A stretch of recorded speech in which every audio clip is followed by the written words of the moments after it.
नमस्कार। सांकेतिक भाषा के इस बुलेटिन में आपका स्वागत है। आपके साथ मैं हूं ममता और मेरे साथ है दीपाली। शुरुआत करते हैं हेडलाइंस के साथ। अब से थोड़ी देर में संविधान पर चर्चा में प्रधानमंत्री नरेंद्र मोदी लेंगे हिस्सा। चर्चा के दौरान बोले भाजपा सांसद रविशंकर प्रसाद, देश की विरासत प्रभु राम और कृष्ण, बाबर और औरंगजेब नहीं। राहुल गांधी ने भी संविधान को बताया देश के केंद्रीय दर्शन पर आधारित। कानून मंत्री अर्जुन राम मेघवाल सोमवार को लोकसभा में पेश करेंगे 129वां संविधान संशोधन विधेयक। बिल में एक देश एक चुनाव का है प्रस्ताव।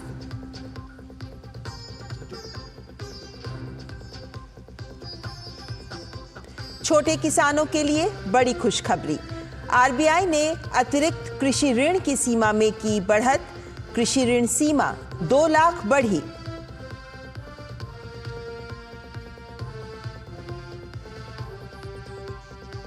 पद से हटाए गए दक्षिण कोरिया के राष्ट्रपति यून सुक योल मार्शल लॉ की घोषणा करने के बाद से ही थे सवालों के घेरे में।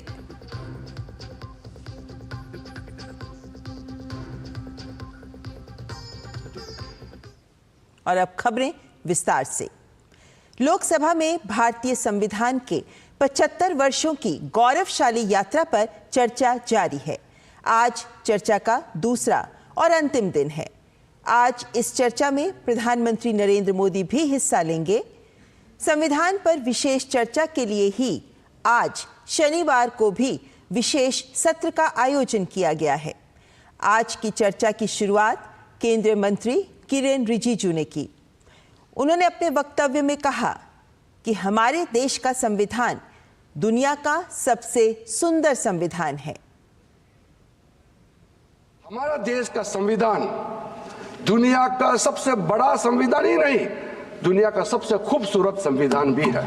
मैंने बीते सालों में दुनिया का कई संविधानों का भी मैंने परखने का कोशिश किया है। जो माइनॉरिटी कमीशन यहाँ बनाया गया है उसका नाम है national commission of minorities act. मैंने चेक किया है किसी दूसरे राष्ट्र में ऐसा कमीशन अलग से नहीं बनाया गया है।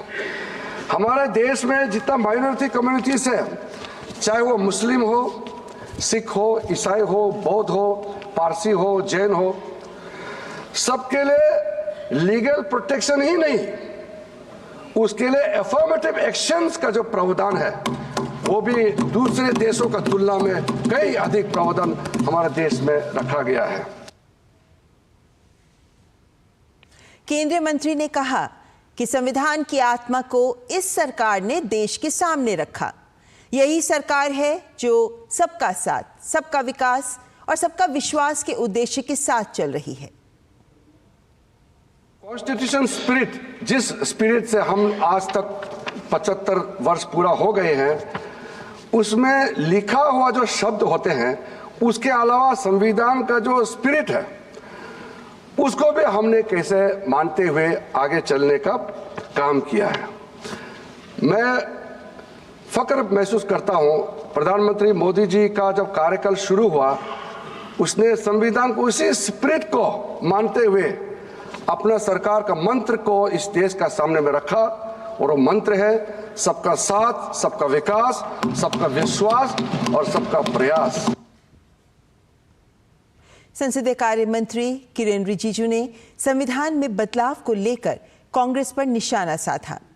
कांग्रेस पर निशाना साधते हुए उन्होंने कहा कि कांग्रेस ने अपने हित में बार बार बदलाव किए, जबकि भाजपा ने लोगों को आरक्षण देने के लिए ही संविधान में बदलाव किए। संवैधानिक बदलाव, संविधान में जो अमेंडमेंट होते हैं वो आपने भी किया है, हमने भी किया है। आपने ज्यादा किया, हमारा कम है। लेकिन मैं केंद्रित किस बात में करना चाहता हूं, आपने अमेंडमेंट किस लिए किया था? 39 कॉन्स्टिट्यूशन अमेंडमेंट क्यों किया?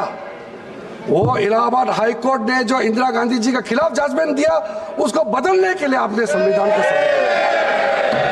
आपने 42nd अमेंडमेंट क्यों किया? संविधान को जो प्रियम्बल को बदलने के लिए आपने 42nd अमेंडमेंट संविधान को किया है। हम हमने संविधान बदलाव किया, महिलाओं को आरक्षण देने के लिए संविधान का बदलाव किया। हमने संविधान का बदलाव किया है, ओबीसी को कॉन्स्टिट्यूशन दर्जा देने के लिए हमने संविधान का बदलाव किया है। और किरण रिजिजू ने बाबा साहेब आंबेडकर की एक टिप्पणी को कोट किया, जिसमें बाबा साहेब ने कांग्रेस नेता और देश के पहले प्रधानमंत्री पंडित नेहरू पर अनुसूचित जाति के लोगों की उपेक्षा का आरोप लगाया था। किरण रिजिजू ने कहा कि कांग्रेस सरकार के दौरान मंडल कमीशन की रिपोर्ट को हाथ तक नहीं लगाया गया था। बाबा साहब ने एक जो कोट को मैं करता हूं, बाबा साहब ने जो कहा था, I just see the leader of the Congress party, Pandit Nehru. He has delivered 2,000 speeches during the last 20 years, but he has never spoken about the welfare of the scheduled caste events once. From this, you can judge what sympathy the Congress party can have for our people. When its leader is so much adamant, Pandit Nehru is always for the Muslims. Mandal commission report तो 80 में आ गए थे, लेकिन क्या जरूरत था 10 साल तक आपके सरकार केलकर कमेटी रिपोर्ट पहले, आप लोग इतने सालों तक मंडल कमीशन के रिपोर्ट को हाथ नहीं लगाया, और जब विश्वनाथ प्रताप सिंह की सरकार बना, national front supported by BJP, BP Singh का समय में ही मंडल कमीशन का रिपोर्ट टेबल हुआ है। और भाजपा नेता तेजस्वी सूर्या ने लोकसभा में कहा कि डीएमके पार्टी सेक्युलरिज्म की बात करती है। उनके नेताओं ने पहले ही सेक्युलरिज्म को तार-तार किया है और वे संवैधानिक नैतिकता की बात करते हैं। The DMK gave us big lectures here on secularism. Their leaders speak of eradicating Sanatana Dharma, and we should listen to these speeches of secularism from them. The DMK leaders, the leaders from the DMK speakers, sir, are speaking about constitutional morality. Bhajpa सांसद रविशंकर प्रसाद ने लोकसभा में Congress party पर संविधान को लेकर निशाना साधा। उन्होंने लोकसभा में संविधान की मूल प्रति को भी सदस्यों को दिखाया और कहा कि भारत की विरासत प्रभु राम और श्री कृष्ण है। उन्होंने कहा कि अकबर का संविधान में उल्लेख है, लेकिन बाबर और औरंगजेब का जिक्र संविधान में नहीं है।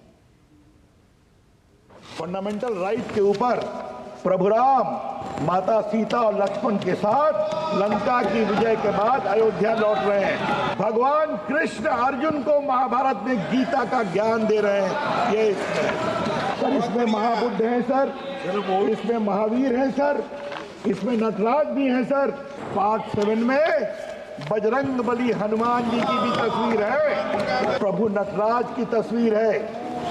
और ये देखिए सर, गुरु गोविंद सिंह है, झांसी की रानी है, छत्रपति शिवाजी हैं, अकबर हैं, बाबर औरंगजेब नहीं है।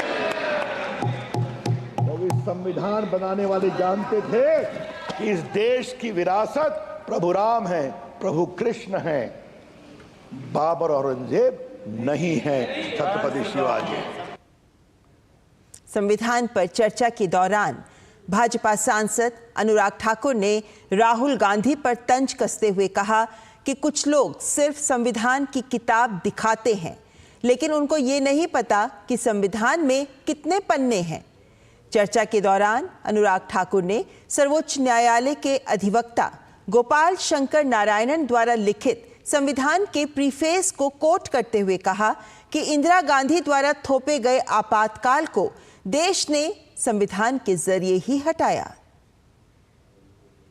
लोग संविधान तो हाथ में लेके घूमते हैं, लेकिन ये नहीं बता पाए कि उसके पन्ने तक कितने हैं। अगर आप इसका प्रीफेस देखेंगे, प्रीफेस किसने लिखा सर? सुप्रीम कोर्ट के वरिष्ठ अधिवक्ता गोपाल शंकर नारायण जी उन्होंने लिखते हैं, Our constitution was crafted by the finest and most emancipated minds of the time, and thankfully not directed by the confused Nehruvian social policy that guided success governments। वो इनकी नेहरू जी की विचारधारा पर सवाल खड़ा करते हैं। और उन्होंने लिखा है कि Giants like B.R. Ambedkar, B.N. Rao, Sardar Patel, K.M. Munshi allowed the debate provisions to protect the basic freedom। इसमें लिखा है Were it not for the strength of the document, Indira Gandhi would have been compelled to end the darkest episode in independent India by ending the emergency. यानी कि संविधान की ताकत थी जिन्होंने इंदिरा गांधी जी की इमरजेंसी को खत्म किया था। भारत के संविधान को अपनाने की 75वीं वर्षगांठ पर चर्चा के दौरान लोकसभा में नेता प्रतिपक्ष राहुल गांधी ने कहा कि देश का संविधान देश के केंद्रीय दर्शन पर आधारित है। उन्होंने कहा कि इसमें अंबेडकर, गांधी और नेहरू के विचारों का समावेशन है। A set of ideas from one philosophy of our nation, one central philosophical set of ideas of our nation. When we look at the Constitution and we open the Constitution, we can hear the voice and the ideas of Ambedkar, of Mahatma Gandhi, of Jawaharlal Nehru. But where did those ideas come from? Those ideas came from an old, profound tradition in this country. Lok Sabha की सोमवार की कार्यसूची में संविधान 129वां संशोधन विधेयक 2024 पेश होने के लिए सूचीबद्ध है। ये विधेयक लोकसभा और विधानसभा चुनाव एक साथ कराने का प्रस्ताव करता है। इस विधेयक के माध्यम से 2034 के बाद एक साथ चुनाव कराने का प्रस्ताव है। इसके लिए पिछले साल 2 सितंबर को भारत के पूर्व राष्ट्रपति रामनाथ कोविंद की अध्यक्षता में एक उच्च स्तरीय समिति गठित की गई थी। समिति ने इस साल 14 मार्च को राष्ट्रपति को अपनी सिफारिशें प्रस्तुत की। सरकार ने उच्च स्तरीय समिति की सिफारिशों को स्वीकार लिया। पहले चरण में लोकसभा और केंद्र शासित प्रदेशों की विधानसभाओं सहित विधानसभाओं के चुनाव एक साथ कराए जाएंगे। सिफारिशों के कार्यान्वयन के लिए केंद्र शासित प्रदेश कानून संशोधन विधेयक 2024 प्रस्तावित है। साथ ही संघ राज्य क्षेत्र कानून संशोधन विधेयक 2024, संघ राज्य क्षेत्र सरकार अधिनियम 1963 की धारा 5 में संशोधन, राष्ट्रीय राजधानी क्षेत्र दिल्ली सरकार अधिनियम 1991 की धारा 5 में संशोधन और जम्मू और कश्मीर पुनर्गठन अधिनियम 2019 की धारा 17 में संशोधन का प्रस्ताव है।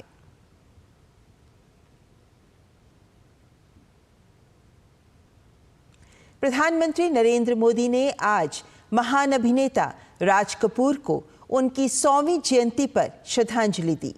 उन्होंने राज कपूर को याद करते हुए सोशल मीडिया प्लेटफॉर्म पर लिखा, आज हम महान अभिनेता राज कपूर की 100वीं जयंती मना रहे हैं। वे एक दूरदर्शी फिल्म निर्माता, अभिनेता और सदाबहार शोमैन थे।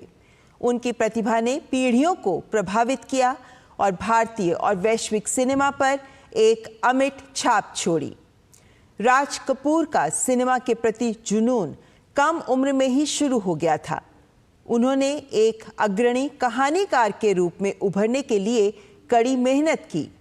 उनकी फिल्में कलात्मकता, भावना और यहाँ तक कि सामाजिक स्थितियों का मिश्रण थीं। वे आम नागरिकों की आकांक्षाओं और संघर्षों को दर्शाती थीं। राज कपूर की फिल्मों के शानदार पात्र, अविस्मरणीय धुनें दुनिया भर के दर्शकों को पसंद आती हैं। लोग उनकी कृतियों की प्रशंसा करते हैं कि कैसे वे सहजता और उत्कृष्टता के साथ विविध विषयों को दर्शाते हैं। उनकी फिल्मों का संगीत भी बहुत लोकप्रिय है। राज कपूर केवल एक फिल्म निर्माता ही नहीं थे, बल्कि एक सांस्कृतिक राजदूत थे। उन्होंने भारतीय सिनेमा को वैश्विक मंच पर पहुंचाया। फिल्म निर्माताओं और अभिनेताओं की कई पीढ़ियां उनसे बहुत कुछ सीख सकती हैं। मैं एक बार पुनः उन्हें श्रद्धांजलि अर्पित करता हूं और रचनात्मक दुनिया में उनके योगदान को याद करता हूं। उत्तर प्रदेश के संभल में जामा मस्जिद के सर्वे को लेकर मामला गरमाया हुआ है।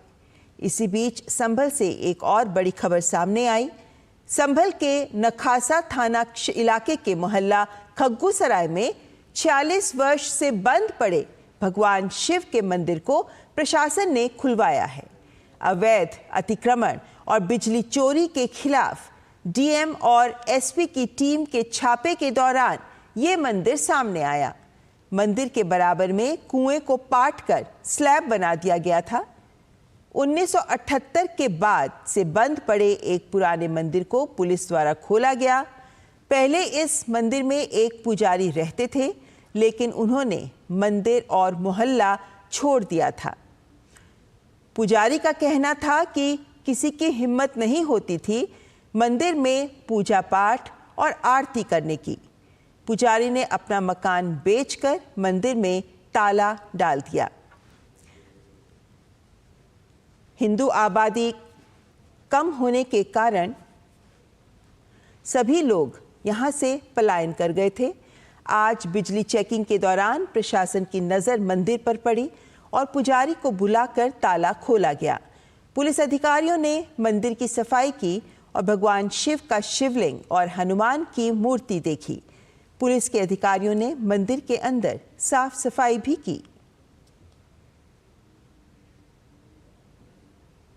ये जो मंदिर मिला तो जब सुबह हम भ्रमण कर रहे थे तब पता चला कि किसी ने मंदिर को 3 ओर से ब्लॉक कर लिया है। एक ओर से खाली था, तो एक ओर से ये जो स्ट्रक्चर आपको दिख रहा है, ये स्ट्रक्चर जब दिखा तो हमने कहा इसको खुलवाते हैं। तो पता चला कि 3 ओर से ब्लॉक करके इसको भी एनक्रोच करने की तैयारी थी। 40 वर्ष बाद तो खुला है मंदिर, 1978 के बाद खुला नहीं है मंदिर। और मुझे लगता है कि ज्यादा नहीं तो कम से कम 400-500 वर्ष पुराना तो 46 वर्ष पहले बंद हुआ था, उसके बाद अभी खुला है। जन्म से यहाँ रहते थे, ये मकान भी हमारा ही था। 78 के बलबे के बाद बेच किसी ने। मंदिर तो हम जन्म से हमें मेरी उम्र 82 साल है जब से मंदिर देख रही हूँ। भगवान शंकर का मंदिर है। अच्छा। और हमारे ये कुलगुरु का मंदिर है। यहाँ कोई आबादी हमारी रही नहीं, हम लोग सब पलायन कर गए थे। तो यहाँ से जब लोग चले गए तो फिर हम लोग ने मंदिर की देखभाल कर नहीं पाए। अकेला कोई पुजारी यहाँ टिकता नहीं था। पश्चिम बंगाल में टीएमसी नेता विवादित बयान देते रहते हैं। पश्चिम बंगाल सरकार में कैबिनेट मंत्री और कोलकाता के मेयर फिरहाद हकीम ने एक बार फिर विवादित बयान दिया है। उन्होंने मुस्लिम समाज की जनसंख्या को लेकर एक बड़ा बयान दिया है। उन्होंने कहा कि पश्चिम बंगाल में हम 33% और भारत में 17% हैं, लेकिन एक दिन ऐसा आएगा कि हम बहुमत में होंगे। बंगाल में तो हम 33% हैं, मगर हिंदुस्तान में भी हम सिर्फ 17% है और हमें माइनॉरिटी कम्युनिटी कहा जाता है। हम एक दिन मेजॉरिटी से भी मेजॉरिटी हो सकते हैं। शंभू बॉर्डर से दिल्ली की ओर कूच करने वाला किसानों का जत्था वापस हो गया है।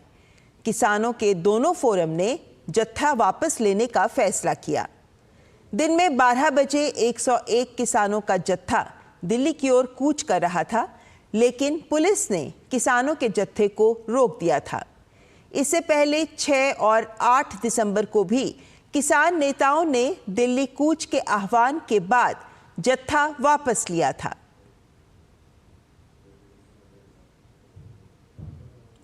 आंध्र प्रदेश के तिरुपति में भगवान श्री वेंकटेश्वर मंदिर में शनिवार सुबह विशेष जांच दल की 6 सदस्यीय टीम ने मंदिर की रसोई का निरीक्षण किया। तिरुमाला लड्डू विवाद की जांच कर रही एसआईटी टीम ने मंदिर के विभिन्न हिस्सों का निरीक्षण किया। जांच दल ने मंदिर की रसोई की भी जांच की, जहां पवित्र तिरुमाला प्रसादम बनाया जाता है। एसआईटी टीम ने आटा मिल का भी निरीक्षण किया और श्रीवारी मंदिर में लड्डू पोटू, मंदिर के बाहर बूंदी पोटू, घी स्टोरेज सेंटर और विपणन गोदाम से साक्ष्य एकत्रित किए। मंदिर के अधिकारियों से लड्डू बनाने की विधि, घी की खपत, प्रसाद बनाने, घी की आपूर्ति और अन्य मुद्दों पर भी विवरण एकत्र किए गए। एसआईटी टीम ने आवश्यक रिकॉर्ड भी जब्त किए। आपको बता दें, कि प्रसिद्ध तिरुपति बालाजी मंदिर में जो प्रसाद भक्तों को लड्डू के रूप में दिया जाता है, उसमें जानवरों की चर्बी, मछली तेल से बनाए जाने वाले घी का उपयोग करने की बात सामने आई थी। मिलावटी घी से बने प्रसाद के खुलासे ने पूरे देश के करोड़ों भक्तों की आस्था पर गहरी चोट पहुंचाई थी। इस मामले की जांच के लिए एसआईटी का गठन किया गया था।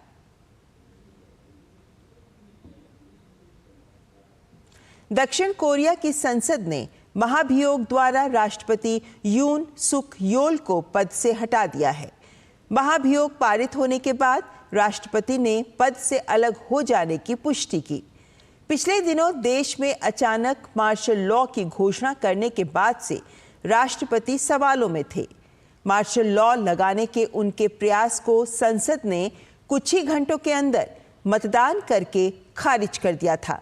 उसके बाद से ही राष्ट्रपति को पद से हटाने की मांग जोर पकड़ रही थी।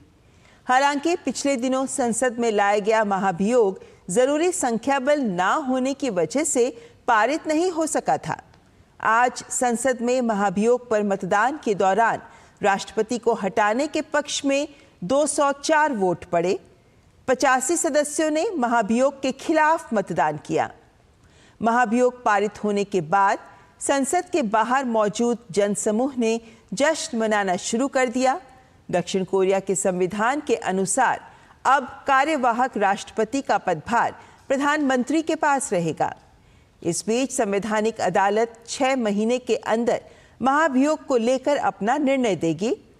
अगर अदालत महाभियोग को अवैध करार देती है तो राष्ट्रपति अपने पद पर बहाल हो जाएंगे। वहीं अगर संवैधानिक अदालत महाभियोग को वैध बताती है तो उसके 60 दिन के अंदर अगले राष्ट्रपति के निर्वाचन के लिए मतदान होगा।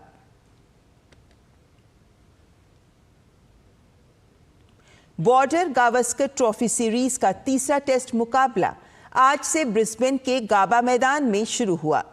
हालांकि तीसरे टेस्ट का पहला दिन बारिश की भेंट चढ़ गया और केवल 13 ओवर 2 गेंदों का ही मैच हो सका।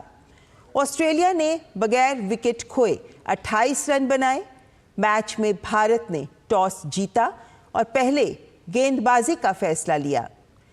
भारतीय टीम में 2 बदलाव किए गए हैं। रविंद्र जडेजा और आकाशदीप को प्लेइंग 11 में शामिल किया गया है। इन दोनों खिलाड़ियों को हर्षित राणा और आर अश्विन की जगह पर लाया गया है। वहीं ऑस्ट्रेलिया की टीम में एक बदलाव किया गया है। स्कॉट बोलैंड की जगह जोश हेजलवुड की टीम में एंट्री हुई है। बॉर्डर गावस्कर सीरीज फिलहाल 1-1 से बराबरी पर है। सीरीज का पहला मैच भारतीय टीम ने अपने नाम किया, जबकि एडिलेड में खेला गया दूसरा मुकाबला ऑस्ट्रेलिया ने जीता।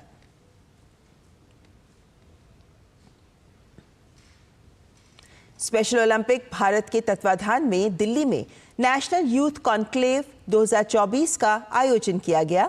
इस मंच पर बौद्धिक रूप से सक्षम एथलीटों के लिए शिक्षा और खेल के क्षेत्र में विकल्पों को तलाशने, नीतियों और क्रियाकलापों को लेकर चर्चा हुई। इस कार्यक्रम में उपस्थित शिक्षा मंत्रालय की इकोनॉमिक एडवाइजर ए श्रीजा, ब्रिटिश काउंसिल से पारुल गुप्ता सहित अन्य गणमान्य व्यक्तियों ने स्पेशल बच्चों के समग्र विकास को लेकर अपने विचार प्रकट किए। स्पेशल ओलंपिक भारत उत्तर प्रदेश के अध्यक्ष मुकेश शुक्ला ने स्पेशल ओलंपिक के प्रयासों के बारे में बताते हुए कहा कि स्पेशल ओलंपिक का लक्ष्य देश के कोने कोने तक पहुंचने का है। जिस देश में 35-40 करोड़ यूथ रहता हो, उसमें स्पेशल ओलंपिक और स्पेशल बच्चों की जो बात है, स्पेशल लोगों की जो बात है, वो यूथ तक जाना बहुत इंपॉर्टेंट था।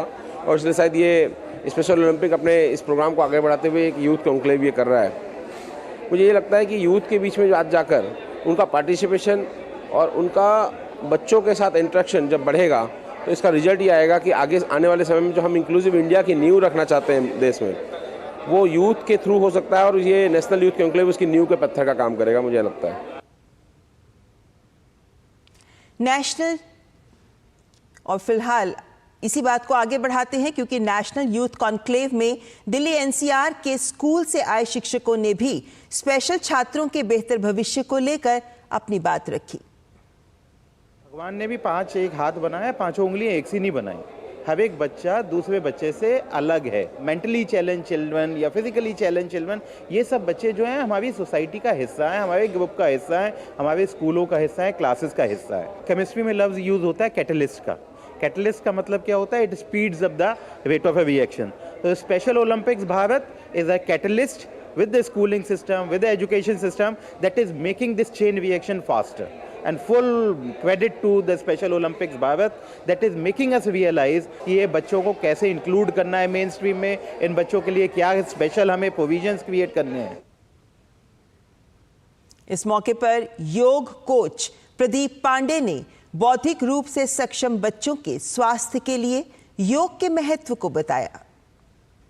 योगा के थ्रू मेरा टारगेट होता है, चाहे स्पेशल बच्चे हो चाहे नॉर्मल हो, उनको हेल्दी रखना। हमारे योगा में सर प्राणों का खेल, और जो हम इस चीज़ को स्पेशली जो बच्चे किसी वजह से वीक हो जाते हैं, स्पेशल हो जाते हैं, तो योगा के अंदर इतनी सारी चीज़ें हैं जो हम उनको ठीक कर सकते हैं। क्योंकि हमारा जो मेन बेस है सोल होता है, और सोल के अंदर कुछ ऐसा नहीं देखा जाता, फिजिकली जैसे भी हो, पर वो सोल मेंटली ठीक हो तो हमको बड़ी बड़ी से चैलेंज उसको एक्सेप्ट करके हम उसको टारगेट अचीव कर सकते हैं। सांकेतिक भाषा के इस बुलेटिन में फिलहाल इतना ही। मुझे और दीपाली को दीजिए इजाजत। नमस्कार।